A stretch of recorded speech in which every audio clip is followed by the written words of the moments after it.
Hi friends, welcome to my channel. Daily serial updates కోసం please మన ఛానల్ని like చేయండి. వీడియో నచ్చితే మన ఛానల్ని సబ్స్క్రైబ్ చేసుకోండి. ఇక అమర్ వాళ్ళ ఇంటి ముందు రక్తపు మరకలతో ఉన్న ఒక బొమ్మ చెట్టుపై వేలాడదీస్తూ ఉండేసరికి ఆ బొమ్మను చూస్తూ పిల్లలందరూ కూడా చాలా భయపడుతూ ఉంటారు. వెంటనే బాగి పిల్లలందరినీ తీసుకొని లోపలికి వెళ్ళే ప్రయత్నం చేస్తూ ఉంటుంది. రండి పిల్లలు, మీరు ఇవన్నీ చూడకూడదు, ఇవి చూసారంటే చాలా భయపడిపోతారని పిల్లలు తీసుకుని ఇంటి లోపలికి పోబోతుంటే వెంటనే అమర్ ఆగు బాగి, అసలు నువ్వు ఏం చేస్తున్నావు అని అంటూ ఉంటే పిల్లలు అలాంటి బొమ్మలు చూసి భయపడతారు కదా సార్, అందుకే నేను పిల్లల్ని ఇంటి లోపలికి తీసుకువెళ్తున్నాను అంటూ ఉంటే అప్పుడు అమర్ మాత్రం వాళ్ళు నా పిల్లలు, నేను ఒక ఆర్మీ ఆఫీసర్ని, అలాంటిది నా పిల్లలు ఎంత ధైర్యంగా ఉండాలి, ఇలాంటివి చూసి అస్సలే భయపడకూడదు అని అంటూ ఉండేసరికి అది కాదు సార్ అని బాగా అంటున్నా, ఇంకా నువ్వేం చెప్పొద్దు, నేను ఇప్పుడే వెళ్ళి ఆ బొమ్మని అక్కడి నుంచి తీసివేస్తాను చూడు అని అంటూ ఉంటే బాగి మాత్రం ప్లీజ్ సార్ అలాంటి పనులు మీరు చేయకండి అని అంటూ ఉంటుంది. ఈలోపు పార్దు అసలు ఇలాంటి పనులు ఎవరు చేశారు, ఎవరై ఉంటారని పార్దు అంటూ ఉంటే అమర్ మాత్రం ఎవరు చేస్తే ఉంది, చేసిన వారు ఎవరైనా సరే నన్ను నా కుటుంబాన్ని భయపెట్టాలని ఇలాంటి పనులు చేస్తున్నారు, ఇలాంటి పనులకు మేము అస్సలం కూడా కొంచెం కూడా భయపడమని అమర్ ధైర్యంగా పార్దుతో అంటూ ఉంటే రాతుడు మాత్రం ప్లీజ్ సార్ నా మాట వినండి, మీరు వెళ్ళి ఇప్పుడు ఆ బొమ్మను తీయకండి, కావాలంటే మనం ఫోర్స్ని పిలిపిద్దామని రాతుడు అమర్తో అంటూ ఉంటుంటే అప్పుడు అమర్ మాత్రం రాతుడును ఫోర్స్ని పిలిపించడానికి ఇక్కడ జరుగుతుంది యుద్ధం కాదు, ఇది నా కుటుంబ సమస్య, అంటే నా పర్సనల్ పనులకు కూడా మన ఫోర్స్ని పిలిపించాల్సిన అవసరం లేదు, ఇప్పుడే వెళ్ళి నేను ఆ బొమ్మను తీసివేస్తాను అంటూ ఉంటుంటే బాగి వద్దు సార్ అని అంటూ ఉంటుంది. అమర్ మాత్రం బాగి మాట వినకుండా ముందుకు వెళ్తూ ఉంటే అమర్ వెనకాల పార్దు కూడా వస్తూ ఉంటాడు. అప్పుడే చంబ మనోహర్తో ఇలాంటి ప్లాన్లు చేసేది నువ్వే కదా, ఇలా ప్లాన్ చేసి అందరినీ భయపెట్టాలని చూసింది నువ్వే కదా అని చంబ మనోహర్తో అంటూ ఉంటే మనోహరి మాత్రం నోరు మూస్తావా, నేను ఇలాంటి చెత్త పనులు ఎప్పటికి కూడా చేయను అని అంటూ ఉండేసరికి అప్పుడు చంబ నువ్వు చేయకపోతే మరి ఎవరు చేసుంటారు అని అంటూ ఉంటే అప్పుడు మనోహరి ఆ ప్రచండ చేశాడేమో, అయినా అసలు ప్రచండ ఎక్కడ కనిపించడు, ఎక్కడ ఉన్నాడని మనోహరి ప్రచండ అనుకుంటూ ఉంటే అప్పుడే ప్రచండాన్ని చూపిస్తూ ఉంటారు. ప్రచండ దగ్గర ఉన్న ఒక శిష్యుడు అప్పుడే పుల్లలన్నీ ఏరుకొని వస్తూ అసలు ఈయన పూజ చేస్తున్నారా లేకపోతే చలి కాచుకోవటానికి నన్ను ఈ పుల్లల్ని తెమ్మన్నాడా అని అనుకుంటూ ఆ పుల్లల్ని తీసుకొని వస్తూ ఉంటే అప్పుడు ఆ ప్రచండ శిష్యుడు మాటలు విని మూర్ఖుడా, నేను చలి కాచుకోవటానికి నిన్ను పుల్లల్ని తెమ్మనని అనుకుంటున్నావా, నేను పెద్ద పూజ చేస్తున్నాను అని అంటూ ఉంటే అప్పుడు శిష్యు మాత్రం ఎవరికో పెద్ద ప్రమాదమే రాబోతున్నట్టుని కానీ ప్రచండతో అంటూ ఉంటే అవును, ఆ చిన్న బాలిక కోసమే నేను ఈ పెద్ద పూజ చేస్తున్నాను, తన దగ్గర ఉన్న శక్తుల్ని కూడా మొత్తం నేను ఈ పూజ ద్వారా లాగేసుకుంటానని ప్రచండ చాలా కోపంగా అంటూ ఉంటే అప్పుడు ఆ శిష్యుడు మాత్రం అంత చిన్న అమ్మాయికి ఇంత పెద్ద పూజ చేసి తన దగ్గర నుంచి శక్తులు తీసుకోవాలా అని ఆశ్చర్యపోతూ ఉంటే అప్పుడు ప్రచండ బుజ్జమ్మ దగ్గర చాలా అద్భుతమైన శక్తులు ఉన్నాయి, అందుకే అంటారు కదా చిన్న పామైన పెద్ద కర్రతో కొట్టాలని, అందుకే ఆ చిన్న బుజ్జమ్మ దగ్గర ఉన్న శక్తులు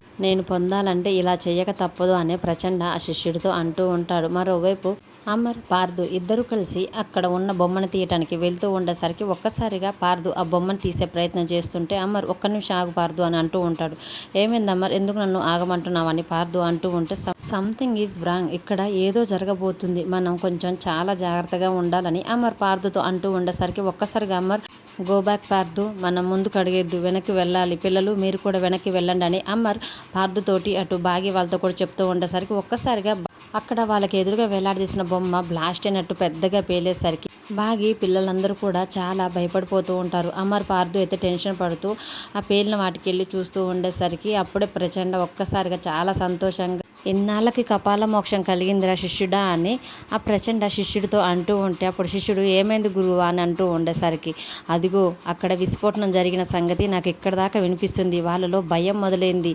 ఇదే నాకు బేతాళుడు ఆశీర్వాదం అని ప్రచండ చాలా సంతోషంగా శిష్యుడితో అంటూ ఉంటాడు. అప్పుడు మనోహరి మనం అనుకున్నది నిజమే చంబా, అయితే ఇదంతా చేసింది కూడా ప్రచండాన్ని, ఎలాగైనా మనం ప్రచండాన్ని వెళ్ళి కలిసి రావాలి అని అంటూ ఉంటుంది. అప్పుడు ప్రచండ ఇప్పటికైనా నా శక్తి ఏంటో ఆ మనోహరికి తెలిసి వచ్చింది, బేతాళుడు నన్ను అనుగ్రహించాడు, అంతేకాదు నాకు కొన్ని ఇంకా శక్తులు కూడా లభించాయి, ఇప్పుడు నేను పొందిన ఈ శక్తులతోటి ఆ పిల్ల దగ్గరున్న అద్భుతమైన శక్తుల్ని కైవసం చేసుకుంటానని ప్రచండ చాలా సంతోషంగా శిష్యుడితో అంటూ ఉంటాడు. అప్పుడు చెంబ మనోహరితోటి నువ్వు ప్రచండకి ఫోన్ చేసి మాట్లాడొచ్చుగా మనోహరి అని మనోహర్తో అంటూ ఉంటే అప్పుడు మనోహరి వద్దు చెంబ, వీళ్ళు నా ఫోన్ని ట్రాప్ చేస్తున్నారు, దానివల్ల నేను ప్రచండతో మాట్లాడే విషయం వీళ్ళకి తెలిసిపోతుంది, అందుకే నేను నేరుగా వెళ్ళి ప్రచండను కలుస్తాను అని అంటూ ఉండేసరికి జాగ్రత్త మనోహరి, ప్రచండతో మాట్లాడే విషయం అమర్ సార్ వాళ్ళు కనిపెట్టేస్తారని అంటూ ఉంటే అప్పుడు మనోహరి వాళ్ళేం కనిపెడతారు, ఆరుని చంపినా కానీ వాళ్ళు నన్ను కనిపెట్టారా, కనిపెట్టలేదు కదా, ఇప్పుడు కూడా ప్రచండతో మాట్లాడే విషయం వాళ్ళు ఎలా కనిపెడతారని మనోహరి ధీమాగా అంటూ ఉంటే అప్పుడు చెంబ మాత్రం అమర్ సార్ పక్కనే ఉన్న పార్థును చూసావా? ఆయన ఆవలిస్తే పేగు లెక్కబెట్టేలా ఉన్నాడు. జాగ్రత్తగా ఉండకపోతే ఖచ్చితంగా మనం ప్రచండతో మాట్లాడే విషయం కనిపెడతాడా అని చంబా మనోహర్తో అంటూ ఉంటుంది. బ్లాస్ట్ జరిగిన తర్వాత అమర్ వెంటనే రాథోడ్తోటి ఫోరెన్సిక్ వాళ్ళని ఇంటికి పిలిపించి రాథోడ్ అని చెప్పడంతో ఫోరెన్సిక్ వాళ్ళు వచ్చి బ్లాస్ట్ అయిన దగ్గర కూడా మొత్తం చెక్ చేస్తూ ఉంటారు. వాళ్ళు మొత్తం కూడా చెక్ చేసి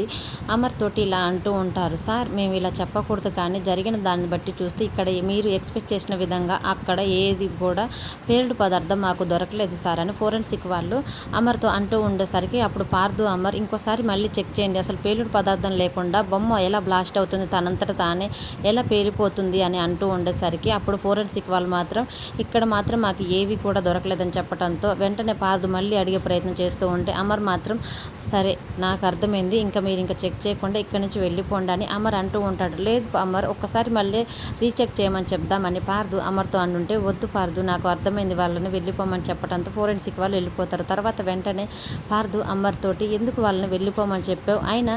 ఎలాంటి పేలుడు పదార్థం లేకుండా ఆ బొమ్మ తనంతట తానే ఎలా బ్లాస్ట్ అవుతుంది అమర్ అని అంటూ ఉండేసరికి అప్పుడు అమర్ మాత్రం ఇంతకుముందు స్వామీజీ మా ఇంటికి వచ్చి పూజ చేసినప్పుడు ఇక్కడ దుష్టశక్తి ఉందని మాతో చెప్పారు. అది ఇప్పుడు నాకు నిజంగానే కన్ఫర్మ్ అయిపోయింది. అదే కాకుండా ఇంతకుముందు 6 చనిపోయాక కూడా 6 ఆత్మ ఈ ఇంటి ముందే ఉండేది. 6 ఉనికిని కూడా నేను ఫీల్ అవుతూ ఉండేవాడిని. అప్పుడు 6 ఆత్మ కోసం ఘోర అనే మాంత్రిక్ కూడా వచ్చేవాడు. ఎప్పుడైతే మేము 6 చితాభస్మాన్ని నదిలో కలిపామో అప్పుడు 6 ఆత్మ శాంతి లభించింది. ఇప్పుడు నా 6నే నా కన్నబిడ్డ రూపంలో బుజ్జమ్మగా నాకే పుట్టింది. అయితే ఇప్పుడు బుజ్జమ్మ దగ్గర ఉన్న శక్తుల్ని తీసుకోవటానికి ఇప్పుడు ప్రచండ అనే మళ్ళీ ఒక మాంత్రికుడు వచ్చాడు. ఇదంతా కూడా అందువల్లనే జరుగుతుందని అమర్ మొత్తం పార్థుకి చెప్తూ ఉండేసరికి పార్థు అమర్ మాటలని ఒక్కసారిగా షాక్ అయ్యి ఇదంతా కూడా ఈ కాలంలో ఇంకా నువ్వు నమ్ముతున్నావా అమర్ అని అంటూ ఉంటే అమర్ మాత్రం లేదు, కాకపోతే జరుగుతున్నవన్నిటిని చూస్తే నా ఫ్యామిలీకి మాత్రం ఖచ్చితంగా థ్రెడ్ ఉంది, దాన్ని కాపాడుకోవాల్సిన బాధ్యత నాకుంది, నిజమా కాదా అని ఇవన్నీ కూడా నేను ఆలోచించుకుంటూ ఉండలేనని అమర్ పార్థుతో అంటూ ఉంటాడు.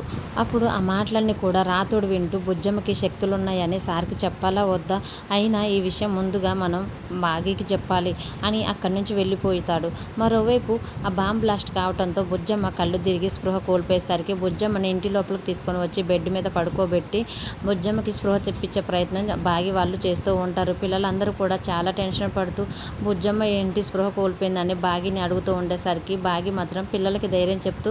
ఏం లేదులే ఆకాష్, అక్కడ పెద్ద బాంబ్ బ్లాస్ట్ జరిగింది కదా, అది చూసి భయపడి బుజ్జమ్మ స్పృహ కోల్పోయింది, కొంచెం సేపట్లో లేస్తుందిలే అని పిల్లలందరూ కూడా ధైర్యం చెప్తూ ఉంటే అప్పుడే అక్కడికి రాథోడ్ వచ్చి మిస్ అమ్మ నీతో కొంచెం మాట్లాడాలి, ఇలా పక్కకి వస్తావా అని అంటూ ఉండేసరికి అప్పుడు మిస్ అమ్మ బుజ్జమ్మ ఇంకా స్పృహలోకి రాలేదు రాథోడ్, బుజ్జమ్మ దగ్గర ఉండాలి నేను అని అంటూ ఉంటే అప్పుడు ఆకాష్ ఆనంద్ వాళ్ళు మాత్రం బుజ్జమ్మని మేము చూసుకుంటాంలే మిస్ అమ్మ, నువ్వు వెళ్ళి రాథోడ్తో మాట్లాడిరా అని అంటూ ఉంటారు. వెంటనే మిస్ అమ్మ అక్కడి నుంచి రాథోడ్ దగ్గరకు వస్తుంది. దగ్గరకు వచ్చిన తర్వాత రాథోడ్ మిస్ అమ్మతోటి ఇదంతా చేసింది ఎవరో కాదు మిస్ అమ్మ మనోహరిని అని అంటూ ఉంటే మిస్ అమ్మ మాత్రం లేదు మనోహరి చేసి ఉండదు, ఆ మాంత్రికుడు చేసుంటాడు రాథోడ్ అని అంటూ ఉంటే ఎవరైతే నేను మిస్ అమ్మ, ప్రచండ మాత్రం మనోహరికి చెప్తేనే కదా చేసేది, మనోహరి చెప్పందే ప్రచండ ఎందుకు చేస్తాడు, అయినా అది కాకుండా నీకు ఇంకొక విషయం కూడా చెప్పాలి, మన అరుంధతి మేడమే నీ కడుపున చిన్న బుజ్జమ్మ రూపంలో మళ్ళీ పుట్టింది, ఇదంతా కూడా నాకు ముందే తెలుసు, కానీ చెప్తే నువ్వు ఎక్కడ భయపడతావని నేను ఇన్నాళ్ళుగా చెప్పలేదు మిస్ అమ్మ అని అంటూ ఉండేసరికి అప్పుడు భాగ్య మాత్రం ఏంటి రాథోడ్ నువ్వు చెప్పేది, మా అక్క సాక్షాత్తు నా కడుపున నా బిడ్డగా పుట్టిందా, అయినా నా అక్క నా బిడ్డగా నా కడుపున పుట్టినప్పుడు నేనెందుకు భయపడతాను రాథోడ్, నేను చాలా సంతోషపడతాను కానీ అంటూ ఉంటుంది. తర్వాత రాథోడ్ అందుకే మిస్ అమ్మ అరుంధతమ్మ శక్తులే బుజ్జమ్మలు ఉన్నాయి కాబట్టే ప్రచండ ద్వారా మనోహరి ఈ ప్లాన్ అంతా చేస్తుందని అంటూ ఉండేసరికి అప్పుడు బాగి అవును రాథోడ్ నువ్వు చెప్పింది కూడా కరెక్టే, మనోహరికి ఈ విషయాలన్నీ కూడా ముందే తెలుసు కాబట్టి డైరెక్ట్గా ఏమి చేయలేక ప్రచండ సపోర్ట్ తీసుకొని ఇలా మాంత్రిక విద్య ద్వారా బుజ్జమ్మలో ఉన్న శక్తులన్నీ కూడా తీసుకోవాలని ప్రచండతో కలిసి ఇలా ప్లాన్ చేసిందన్నమాట అని రాథోడ్ బాగి ఇద్దరు కలిసి మాట్లాడుకుంటూ ఉంటుంటే అప్పుడే మనోహరి ఒక్కసారిగా అమర్ అమర్ అని చాలా టెన్షన్ పడుతూ పిలుస్తూ ఉంటుంది. అప్పుడు రాథోడ్ అగో రాక్షసి మళ్ళీ ఎందుకు అరుస్తుంది, రామిస్సమ్మ వెళ్ళిపోయి చూద్దామని అనుకుంటూ ఇద్దరు కలిసి మెట్ల పెంచి దిగుతూ హాల్లోకి వస్తారు. హాల్లోకి వచ్చిన తర్వాత బాగి మనోహర్ని చూస్తూ ఆయనతోటి నీకేం పని మనోహరి అంటూ ఉంటే నేను అమ్మను తీసుకొని గుడికి వెళ్ళాలని అనుకుంటున్నానని మనోహరి బాగితో అంటూ ఉంటుంది. అప్పుడు బాగి మాత్రం కోపంగా ఇప్పుడు ఇంత పెద్ద ఇన్సిడెంట్ జరిగితే నువ్వు ఇప్పుడు బయటికి వెళ్ళాలని ఎలా అంటున్నావు, వెళ్ళాల్సిన అవసరం లేదు అని బాగి మనోహర్తో అంటూ ఉంటే మనోహరి మాత్రం నేను ఖచ్చితంగా వెళ్ళాలి, జరిగిన బ్లాస్ట్ గురించి పిల్లలకి ఏం కాకూడదని మొక్కుకోవాలని అమ్మని తీసుకొని గుడికి వెళ్ళాలని అనుకుంటున్నాను అనడంతో పార్థు కూడా వచ్చి నో మనోహరి ఇప్పుడు ఇప్పుడు బయట వెళ్ళటం చాలా డేంజర్, వెళ్ళటానికి వీల్లేదు అని అంటూ ఉండేసరికి అలా అంటున్న పార్థుని చూసి ఒక్కసారిగా మనోహరి వీడేంటి కట్టుకున్న మొగుడులాగా నన్ను ఆపుతున్నాడని మనోహరి మనసులో అనుకుంటూ ఉండి తర్వాత పార్థు గారు మీరు ఇంటికి ఒక గెస్ట్ మాత్రమే అంటూ ఉంటే అప్పుడు పార్థు కూడా మీరు కూడా ఒక గెస్ట్ లాగానే కదా ఇంటికి వచ్చారని అంటూ ఉంటాడు. అప్పుడు చంబ అవును మనోహరి మేడం ఈ ఇంటికి గెస్ట్ లాగా వచ్చి పిల్లల్ని సార్ని ప్రాణంలాగా కాపాడుకుంటుంది అని అంటూ ఉండేసరికి అప్పుడు బాగి చాలా కోపంగా అవును ఈవిడ ఫోటో కూడా మా అక్క ఫోటోకి దండ వేసినట్టే గోడకు ఒక ఫోటో తగిలించి పూలదండ వేయాలని అంటూ ఉంటుంది. అప్పుడు చంబ ఏంటి మేడం అలా అంటున్నారు అని అంటూ ఉండేసరికి నా ఉద్దేశం